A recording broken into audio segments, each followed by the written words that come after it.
Well, you poll and then sometimes you read people's responses. And I got a lot of DMs from disaffected MAGA people who are like, what is going on? This is not what we voted for. And one of them said, I thought Trump was going to be our Franco. Now, I can't get into Spanish history, but the idea is that you have like an even handed dictator essentially restore order and return the republic.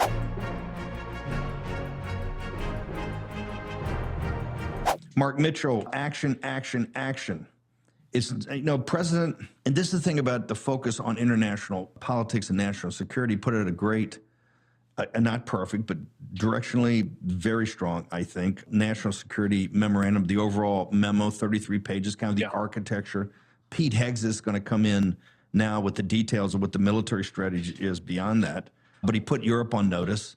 They actually said in this document that I think you have a civilizational collapse and we're not going to be party to it. We're not going to back your play. We're not going to pay for everything. We're not going to pay for your defense if you can't defend yourself, and particularly from this migrant issue or from this Islamic invasion of Europe. But the president then pivoting, and now Scott Bessent's, looks like he's taking a more active role. Semaphor's got a great piece about Scott taking more of an active role, not just traditionally what the Secretary of Treasury does finance, but more even on the economic side and economic policy.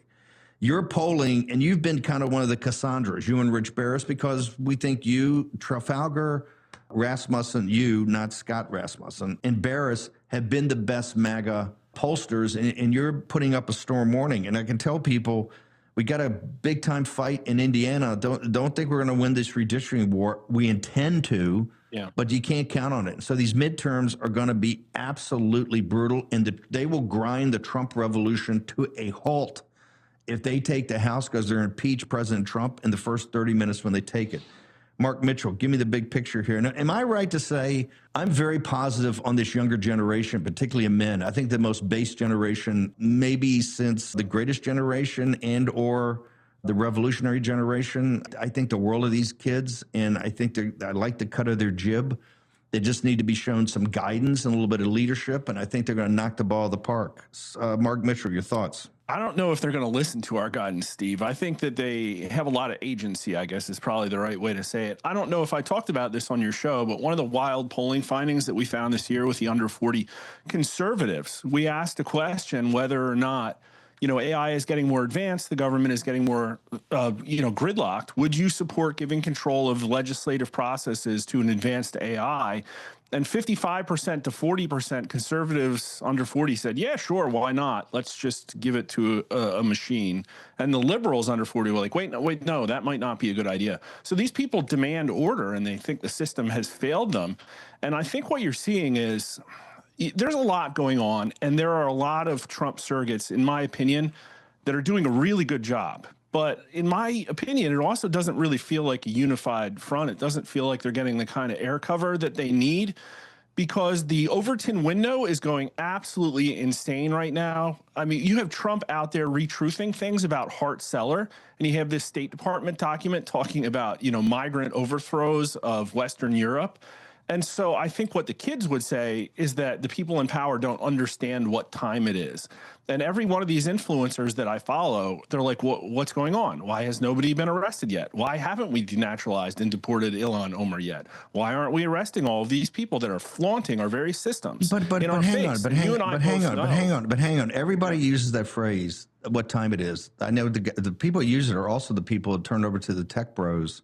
And I can understand maybe why young people are saying so much disorder, so much invasion of the country, maybe we give it to the machine. Obviously, that's incorrect, and you can't give it to the tech bro. The oligarchs only think of themselves, and they're the ones that came up with this, what time it is. Because what time it is for them is to turn it over to them. And if they got the young conservatives, 55 and or 40 and under, thinking that, it's incumbent upon us to then get in there and say, hey, this is why that's not correct, and to convince them. Use facts, use argument. You just can't turn away and say, because young conservatives, 55, 40, want to turn it to a machine, I must turn to a machine. If that was the case, we wouldn't have fought for this thing 10 years ago. The whole establishment said, this like popular. No. This is the whole thing. No, this is the whole thing. Young people are great. They got energy, et cetera. It doesn't mean they got the greatest ideas. I think they look at their elders and say, what you've done is horrible because You've turned the country over to Soros. You've turned it over to radical Democrats. You've turned it over to corporatists. You don't have capitalism in this country. And I'm screwed. I can't get a job. I can't form a family. I can't marry a woman because I don't have economic prospects. And they're sitting there looking at my economic prospects and say, hey, no offense, you're a nice guy, but you're not going to be able to buy a house until you're 40, which is now the entry age. So it's incumbent upon us to tell them, you're 100% correct, and this is the action to correct it, sir. No, I agree with you. And I've said all that stuff on your show, but I think, and I'm not saying that they're going to lean into like Elon Musk and, you know, new cryptocurrencies and all that stuff. I'm just saying that they want their Franco. And I kind of think a lot of people thought Donald Trump would be that person.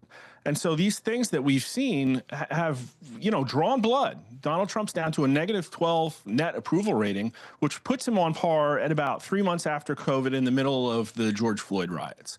And so that's not a really good place to be. And again, maybe he can recover, but I don't think that this is the same as the first term. America is very different than it was 10 years ago. Hang on, slow down. Because Jack Posobiec wrote a book that we published at War Room called Unhumans. One of the central characters in this book is General Franco.